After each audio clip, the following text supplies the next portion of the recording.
জাহান্নাম যাওয়ার কারণ একটা প্রমাণ দিলাম যে আল্লাহ দরহি হবে এবং দুনিয়াকে বেশি বেশি করে আঁকড়ে ধরবে। 2 নাম্বার হলো। 3 নাম্বার মুখ, এই জিহ্বা মুখের কারণে। নাম্বার 4 সেটা হচ্ছে লজ্জা স্থান। এই 4টা কারণে মানুষ জাহান্নামে চলে যাবে। 4টা কারণ দিলাম, বুঝতে পারলেন? 4টা দিলাম। এবার দেখেন আল্লাহ বলেছেন জাহান্নামে কেন যাবে? লাহুম কুলুবুল লা ইয়াফকাহুনা বিহা ওয়া লাহুম আ'য়ুনুল লা ইবসিরুনা বিহা ওয়া লাহুম আযানুল লা ইয়াসমাউনা বিহা। আল্লাহ বলেছেন যাদের বিবেক আছে, যাদের চেতনা আছে, তারা দ্বারা বিবেচনা করে না, এবং যাদের ধর্ম রয়েছে কান দ্বারা তারা শ্রবণ করে না, চক্ষু রয়েছে চোখ দিয়ে তারা দেখে না। আল্লাহ রাব্বুল আলামিন সূরা দাহারের ভিতরে আল্লাহ বলেছেন ইন্না খালাকনাল ইনসানা মিন নুতফাতিন আমশাজিন নাবতালাইহি ফাজআলনাহু সামিআন বাসীরা। আল্লাহ সুবহানাহু ওয়া তাআলা বলেছেন আমি মানুষকে সৃষ্টি করেছি নুতফা থেকে। আল্লাহ বলেছেন আমি তাকে পরীক্ষা করব। আল্লাহ বলেছেন আমি তাদেরকে কর্ম দিয়েছি, চক্ষু দিয়েছি, শ্রবণ শক্তি দিয়েছি, দৃষ্টি শক্তি দিয়েছি। আল্লাহ রাব্বুল আলামিন বলছেন আমি তাকে বিবেক দিয়েছি, কর্ম দিয়েছি এবং চক্ষু দিয়েছি। এগুলো দেওয়ার কারণটা আল্লাহ কেন দিলে? তাফসীর ইবনে কাসির তিনি বলছেন, তাফসীরে লিখেছেন তাফসীর ইবনে কাসির তিনি বলছেন আল্লাহ বিবেক দিয়েছেন মানুষকে, আল্লাহ কর্ম দিয়েছেন মানুষকে, চক্ষু দিয়েছেন কেন? তো এগুলো হলো হিদায়াতের কারণ। যারা সৃষ্টি জগৎকে দেখে, নদী নালা পাহাড় পর্বত আসমান জমিন নবমণ্ডল ভূমণ্ডলকে দেখে, তারকারাজিকে দেখে, আল্লাহর যতগুলো সৃষ্টি আছে এগুলোকে দেখার পর যখন সে দেখে নেবে, আমার আল্লাহ বলছেন সৃষ্টিরাজিকে দেখার পর যাদের চেতনা থাকবে, যাদের কপালে ঈমান আছে, তারা নিরিবিলি একাকী ভাববে যে আল্লাহ এত সুন্দর দুনিয়াকে সৃষ্টি করেছে। তার মানে সে যেন তার চেতনাটা যেন দরজাটা যেন খুলে যায়।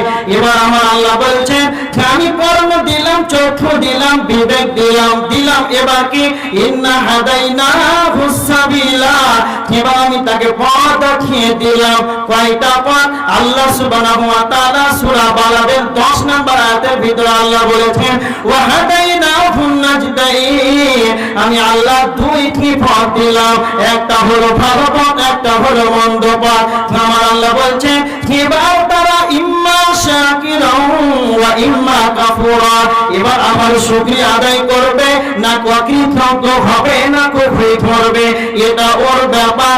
আমি চেতনা দিলাম, কর্ম দিলাম, তাকে বিবেক দিলাম, তাকে বিবেচনা করার জন্য, চোখ দিয়ে দেখার জন্য, কর্ণ দিলাম শোনার জন্য। যদি উপলব্ধি না করে, যদি তারা কৃতজ্ঞতা স্বীকার না করে, যদি অকৃতজ্ঞ হয়, তাহলে এরা কাফের হয়ে যাবে, জাহান্নামে যাবে। কে? আল্লাহ রাব্বুল আলামিন সূরা মুলুকের 6 নম্বর আয়াতের ভিতরে আল্লাহ বলেছেন ওয়ালিল্লাযিনা কাফারু বিরাব্বিহিম আযাবু জাহান্নাম, জাহান্নামকে আল্লাহ বানিয়েছেন অস্বীকারীদের জন্য। যারা আল্লাহকে অস্বীকার করবে, যারা পৃথিবীতে সদৃয়মান মানুষ, তাদের কোনো খোঁজ নাই, তারা কোনো পঙ্গু পাতালের মতন নাই, তাদের বিবেক থাকার পর, চোখ থাকার পর, কর্ম থাকার পর যদি আল্লাহকে না মানে, তাহলে তারা আল্লাহকে অস্বীকার করলো। আর অস্বীকারীদের জন্যই জাহান্নাম আল্লাহ সৃষ্টি করেছেন। অনন্তরে আল্লাহ রাব্বুল আলামিন সূরা তাহারের 4 নম্বর আয়াতের ভিতরে আল্লাহ বলেছেন ইন্না আ'তাদনা লিল কাফিরিনা, আল্লাহ বলেছেন আমি কাফেরদের জন্য প্রস্তুত করে রেখেছি, আমি আল্লাহ কাফেরদের জন্য তৈয়ার করে রেখেছি সালাসিলা ওয়া আগলালা ওয়া সাইরা, কঠিন সেই শিকল এবং দড়ি জাহান্নামের আগুনকে কাফেরদের জন্য আমি রেডি করে রেখেছি। তার মানে যারা অস্বীকার করবে রে, তারা কাফেরের জন্যই জাহান্নামে যাবে। তাহলে যারা বিবেক থাকার পর যারা ভাববে না, বিবেচনা করবে না, এরা জাহান্নামে যাবে। 5টা বললাম। নাম্বার 6, এবার দেখেন এখানে যতজন বসে আছেন আপনারা সবাই জানেন যে আমাদের উপরে সালাত 5 ওয়াক্ত ফরজ। সবাই জানেন? মুখ খুলেন একবার। জানেন? একজন হাত উত্তোলন করে বলেন যে আমি জানি না যে আমার উপরে সালাত ফরজ। আছে? আছে কেউ? আছে? কেউ বলতে পারবে না? তাহলে সবাই যদি বিশ্বাস করে যে আমার উপরে সালাত ফরজ, তো সবাইকে বলছি আপনার অন্তরের অন্তরস্থল থেকে বলেন তো এশারের সালাত কয়জনের হয়েছে? এশারের সালাত কয়জনের হয়েছে? জানে সবাই, জানার পর আমলে পরিণত করে না। তো আল্লাহ কি বলছেন? সূরা গাসিয়া 21, 22, 23 নম্বর আয়াত, হে নবী ফাযাক্কির ইন্নামা আনতা মুযাক্কির লাস্তা আলাইহিম বিমুসাইতির। আপনি উপদেশ দিন, আপনি হলেন উপদেশদাতা। তার মানে আল্লাহ নবীজিকে বলছেন আপনি হলেন উপদেশদাতা, আপনি উপদেশ দিন। তার মানে আল্লাহর নবীকে আল্লাহ বলছেন হে নবী আপনি হলেন উপদেশদাতা, আপনি উপদেশ দিন। কিন্তু আল্লাহ বলছেন লাস্তা আলাইহিম বিমুসাইতির, হে নবী আমি আপনাকে পুলিশ প্রশাসনিক ক্ষমতা দেইনি। তার মানে কাউকে জোরপূর্বক কাউকে সালাতে টেনে হেঁচড়ে মসজিদ আনার দায়িত্ব কারো নয়। এক জায়গাতে প্রমাণ নাই যে নবীজি কাউকে জোরপূর্বক ঈমান আনতে বলেছেন। তার মানে নবীজি বুঝিয়েছেন, বলেছেন, নবীজির চরিত্র দেখে ঈমান এনেছে। ইসলামে কারো প্রতি জবরদস্তি করা চলবে না। তার মানে বলতে হবে আপনাদের এই উত্তর দিনাজপুর আব্দুল কাইয়ুম আপনাদেরকে বলে দিবে 5 ওয়াক্তের সালাত সবার উপরে ফরজ। যতক্ষণ বিবেক আছে যদি সালাত আদায় না করে তো জাহান্নামে যেতে হবে।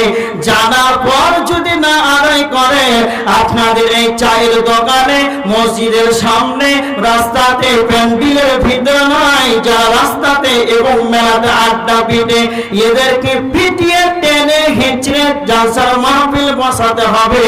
এই দায়িত্ব কোনো কমিটিকে দেওয়া হয়নি, আব্দুল কাইয়ুমকে দেওয়া হয়নি, আপনাদের মসজিদের ইমাম সাহেবকে দেওয়া হয়নি।